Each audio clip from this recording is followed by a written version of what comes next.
ugma mo laag siguro ko ugma kuan laag ko ugma sa magburakay siguro ko ugma dayon next month siguro rag basin magkamigin or Siargao waka no nindot siguro mag Siargao the next month yun next year mag tigom na sad para siguro mag Hong Kong or Japan laag-laag ba laag dayon basin mag shopping po ko next week shopping po siguro ko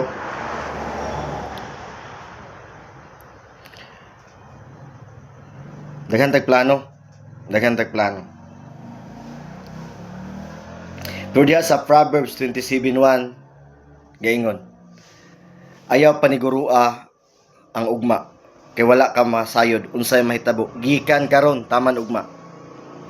We often plan things daghan tag planos kinabuhi. We keep planning in advance next month, next year, daming plano wala pa naman day kasiguruhan kung unsay mahitabo ugma. Uli ta ka paniguro unsay mahitabo ugma. And that's reality. Daghan ang wala na maabtik ugma.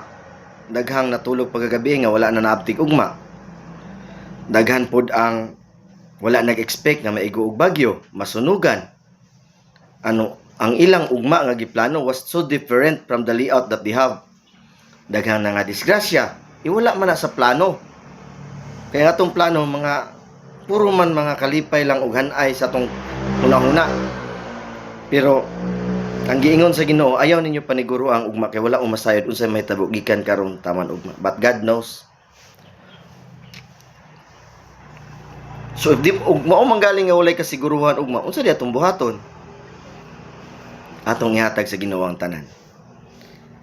Atong ihatag niya ang tanan. Whatever will happen tomorrow, next week, next month, next year, it's all for God. Kaya gaingon man siya diha nga nakita mo na ako o Diyos bisan sa wala pa ako nahimugso ug ang tagal sa akong panahon ay sulat na sa imong basahon bisan sa wala pa kini nagsugod. So as we work to this world, dapat naka-abide ta sa mga law ni God. Sa iya ang kabubuton, siyang will. Ingunana lang jud dapat para at least assurance of tomorrow na adjud. Di ba? Kaya kung magsige lang tag plano niya, wala di kasiguruhan sa walay sense. Diya sa episo 4:26 giingon nga ayaw. Ingon gani siya ayaw pagpasalupi og adlaw, di ba? Kung masuko ka, ayaw pwede ka masuko pero ayaw pagpakasala yun, ayaw pagpasalupi og adlaw. Ngano man, wala lagi assurance ugma. Kung dalon nimo ang imong kasuko karon ugma, yung di ka maabtag ugma. Agagabiin anay mahitabo nimo, kwaon na kasi Ginoo. Ina pa man kay mga hatred sa ilalom, na kay kasuko wala na unload, na kay kaligot-got wala ma-unload. Pagkatubang nimo dito, check and balance ang heart.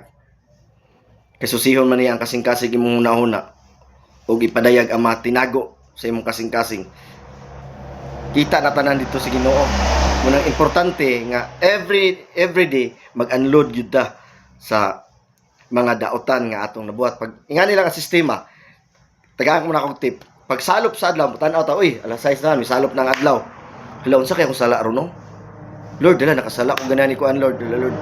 Kung if given time nga makaistorya jud ka sa tawo nga nasad, uy, pasensya kay ganiha, pasensya kay makachat ba ka, uy, sorry ganiha, or nakalaps mo ko sa istorya ganiha, or offendable man to nga kuan. So ingon ana lang. So unload, at least na-unload. Itulog ka, peaceful mind. So naka-assurance. Kaya kung imo tong dalon, pagka-ugma, ibutanta, naagyapon ka ugma, imo dugang na po to. Inag-ingon man nga, ayaw na pun ang matag adlaw adunay kaugalingon niya suliran ug ayaw nagpun-e ang matag suliran sa adlaw. Mo nang ipa-unload kay dili ato puy-an kay every day has its own trouble. So kung dili nimo na ma-unload pagka-ugma ana, madugang na sa trouble, magkadako ang trouble nimo. Maka-problema nagsamot nimo. So muna stress ka bisag tatinga bitaw ka gamay ra man kay to nga butang na trigger man to nako para masuko ko. Tungod kidaghan kag butang gitaguan nga wala na unload. So gamay na lagbikil, matik. ngana na siya. So you have to unload kay wala ta siguro kung sa mo. Diba? Di po kay tapalabi aning kalibutana og kanang kuan. Kana bang attach ba? If mo attach magaling kaning kalibutana, proportion lang dapat sa imong pag-attach ni Lord. Kay na may gasa ang matag usa, di man kalikayan nga nagigasa ang matag usa. So at least man lang level sa gusto ni Lord sa imong kinabuhi. Di kay palabi kay maparehas atong dato nga buang-buang nga nagtigom daghan kay siyang na-acquire, daghan good harvest kayo gatigom oy paglipay na tawo ani planning to build up a bigger space as his storage place niya, stock room niya. Igingnan pa naman siya sa Ginoo nga mamatay ka karong gabi. So why sense nga we keep we are so collective of things and yet wala assurance nga kita pa kay makabenepisyo ana. Inapaman dito sa Ecclesiastes nga basahon nga walay bili ka nako ang tanan, gihaguan ako. Kay nasayod kung ibilin ko lamang kini. O kinsabay nasayod kung tarong siya, maalam ba siya or buang-buang. Pero siya mahimulo sa tanan kung gihaguan sa tanan nga gigamitan ko sa kaalam, wala kinahinungdan. Yes, we will all live in this world.